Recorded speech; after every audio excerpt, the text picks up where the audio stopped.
Bonjour à tous et à toutes. Aujourd'hui, une petite vidéo pour résumer tout ce que l'on a vu sur la digestion mécanique et la digestion chimique. Lorsque vous mangez un aliment, il passe d'abord par la bouche. Qu'est-ce qui se passe dans la bouche? D'abord, vous mâchez.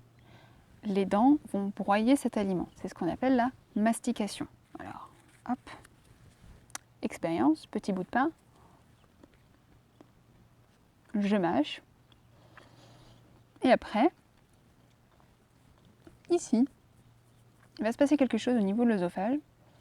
C'est une espèce de contraction qui va envoyer le bout de pain de ma bouche à travers l'œsophage. Voilà, donc ça y est, j'ai avalé. C'est ce qu'on appelle la déglutition. Mais vous ne vous en êtes peut-être pas rendu compte en mâchant, donc si vous l'avez fait en même temps que moi, ou vous ne vous en rendez peut-être pas compte d'habitude lorsque vous mangez quelque chose, mais il se passe autre chose dans la bouche. On recommence avec un autre morceau de pain. Donc là, ce morceau de pain, je vais le laisser sur ma langue et je ne vais pas le mâcher. Vous pouvez faire la même chose avec un morceau de pain, c'est très parlant. Bon, comme c'est assez impoli de parler la bouche pleine, j'ai coupé la caméra. Mais qu'est-ce qui s'est passé en fait pendant que le morceau de pain était dans ma bouche et que je ne mâchais pas? Le morceau de pain n'est pas resté tel quel. J'ai senti de la salive qui arrivait dans ma bouche. Et à quoi elle sert cette salive en fait? Dans cette salive, il y a des petites substances chimiques qui commencent à attaquer le morceau de pain ou n'importe quel aliment que j'ai dans la bouche.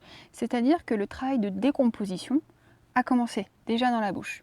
Bien sûr, ce n'est pas suffisant. Et puis vous imaginez si on attendait 5 minutes entre chaque bouchée, si on attendait simplement que la salive fasse effet. Non, c'est pour ça que les dents aident à mastiquer. Donc il y a un mélange entre déjà la digestion mécanique des dents et la digestion chimique des substances par les substances qui sont fabriquées par notre corps. Alors j'aimerais revenir tout de suite sur le terme chimique. Souvent, dans l'inconscient des gens, chimie égale produit fabriqué, produit toxique, etc. Non. La chimie, qu'est-ce que c'est en fait? La chimie, c'est la transformation de la matière. Je vais vous donner un exemple très concret. Lorsque vous faites de la cuisine, vous faites quelque part de la chimie. Vous avez de la farine, vous avez des œufs, vous avez du sucre, vous avez d'autres ingrédients. Et lorsque vous les mélangez, ça donne déjà une première transformation. Mais la vraie transformation, c'est sous l'effet de la chaleur. Quand vous mettez cette pâte au four, ça devient un gâteau. Regardez la farine, les œufs et le sucre indépendamment, c'est-à-dire avant la cuisson. Regardez ce que ça donne lorsque vous avez votre gâteau. Vous voyez bien qu'il y a une transformation. Et ça, quelque part, c'est de la chimie. Donc lorsqu'on parle de substances chimiques, ce sont juste des substances produites par notre corps. Là, en l'occurrence, puisqu'on parle de la digestion, ce sont des substances qui aident à transformer ce morceau de pain en quelque chose de beaucoup plus liquide, en quelque chose qui va se décomposer pour qu'on puisse en tirer les bénéfices. Donc si finalement on devait comparer la digestion à quelque chose, la digestion, c'est finalement une transformation et une séparation de tout ce qui compose un aliment. Vous allez comprendre avec la suite. La nourriture que j'ai ingérée et avalée, qui a traversé l'œsophage, arrive dans l'estomac sous forme de pâte épaisse. Cette pâte épaisse, il faut que le corps continue à la désagréger, à la décomposer pour pouvoir en tirer le meilleur. Donc, quand la nourriture arrive dans l'estomac, elle va rencontrer encore d'autres substances chimiques naturellement produites par notre corps. Dans l'estomac, on va notamment trouver de l'acide chlorhydrique. L'acide chlorhydrique, c'est lorsque vous avez soit parfois des remontées acides, ou alors lorsque vous vomissez. C'est ce goût fort acide qui vient vous irriter l'œsophage, puisque forcément ce qui est contenu dans l'estomac remonte, alors que d'habitude il ne doit pas remonter. Et en fait, vous le sentez cet acide. La nourriture qui était arrivée sous forme de pâte épaisse, là, a continué à se décomposer, et maintenant elle ressemble plus ou moins à une bouillie liquide. Cette bouillie liquide va continuer son chemin dans le tube digestif. Donc après l'estomac, qu'est-ce qu'on a? On a l'intestin grêle.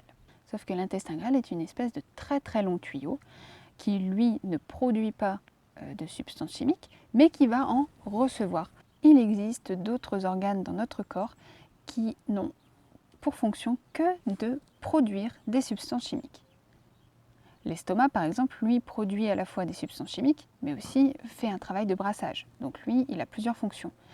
Il y a des glandes, donc ces organes qui ne font que produire des substances chimiques, comme le foie ou le pancréas, qui, eux, en fait, vont produire ces substances et vont les envoyer vers l'intestin grêle.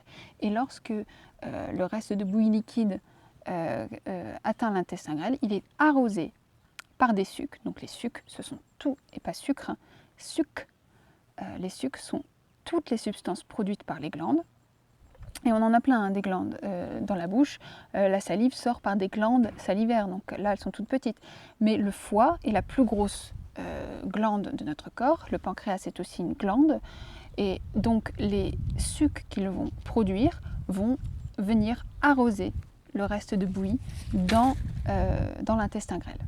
Dans l'intestin grêle, la décomposition se termine, c'est-à-dire que le corps, avec toutes ces substances chimiques, a séparé tout ce qui composait l'aliment de base.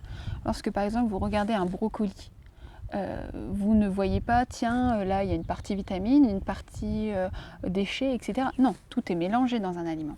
C'est le corps qui fait ce tri. Un peu comme pour des chercheurs d'or. Les chercheurs d'or prennent un gros tas de terre et ensuite ils font le tri et parfois ils mettent de côté de l'or et ils mettent d'un autre côté toute la terre dont ils n'ont pas besoin. Mais là, dans notre corps, c'est un peu pareil. Notre corps fait en sorte que cet aliment qui est solide, comme d'autres aliments, eh bien, soit décomposé en plein de petits éléments microscopiques en fait, que nous ne voyons pas, mais dont notre corps a besoin pour fonctionner. Les vitamines, les minéraux, les oméga par exemple. Vous savez, sur certaines marques de beurre, on voit riche en oméga 3 parce que le cœur aurait besoin d'oméga 3 par exemple. Eh bien, tout ça, ce sont des éléments invisibles à l'œil nu, mais qui viennent nourrir notre corps, donc qui sont nutritifs. On appelle ça des nutriments. Donc la digestion, c'est un véritable processus de tri. Et avant de trier, il faut décomposer tout ce qui forme un aliment. Lorsque ce tri est terminé, dans l'intestin grêle, la partie des nutriments va passer dans le sang, puisque je vous rappelle que le sang, c'est une espèce de transport en commun pour les nutriments. Le sang va transporter les nutriments et va les amener jusqu'aux organes et jusqu'aux différents muscles qui ont besoin d'être nourris pour fonctionner. L'autre partie de ce qui a été trié et dont le corps n'a pas besoin constitue les déchets digestifs. Ils vont être envoyés vers le gros intestin qui se trouve ici. Ces déchets vont être en quelque sorte compactés jusqu'à former un amas plus ou moins solide. Cet amas va être envoyé vers l'anus pour être évacué hors du corps humain. Avant de terminer cette vidéo, j'aimerais faire un point sur la vessie. Dans la première vidéo sur le schéma du tube digestif, j'avais terminé en vous disant qu'il n'y avait pas de liaison directe entre la vessie et le tube digestif. Je vous avais dit aussi qu'il n'y avait pas un chemin pour les liquides et un chemin pour les solides. C'est vrai que j'ai pris l'exemple d'aliments solides, mais tout ce que vous venez d'entendre peut être aussi valable pour les aliments liquides. Lorsque vous avalez de la soupe, par exemple, la soupe suivra le même traitement que le morceau de pain que j'ai ingéré au début de la vidéo, sauf que la digestion sera beaucoup plus rapide, puisqu'il y aura moins de sollicitation de la partie mécanique, c'est-à-dire qu'on n'aura pas besoin de mastiquer et il y aura moins de brassage dans l'estomac. Néanmoins, lorsque vous buvez de l'eau, du jus de fruits, du soda, peu importe quel autre liquide, votre corps va également faire le tri et tout sera évacué par les mêmes voies, c'est-à-dire vers l'anus. C'est aussi l'une des raisons qui font que les selles sont parfois plus dures ou plus molles, en fonction des liquides que vous avez avalés dans une journée. L'urine qui sort de la vessie n'a aucun lien avec le tube digestif. L'un des points de passage du sang lorsqu'il circule dans notre corps est ce qu'on appelle les reins. Le sang passe par les reins pour être filtré, puisque le sang aussi doit être trié en fonction des bienfaits qu'il apporte et des déchets dont le corps n'a plus besoin. Le sang qui est filtré par les reins sort par deux voies.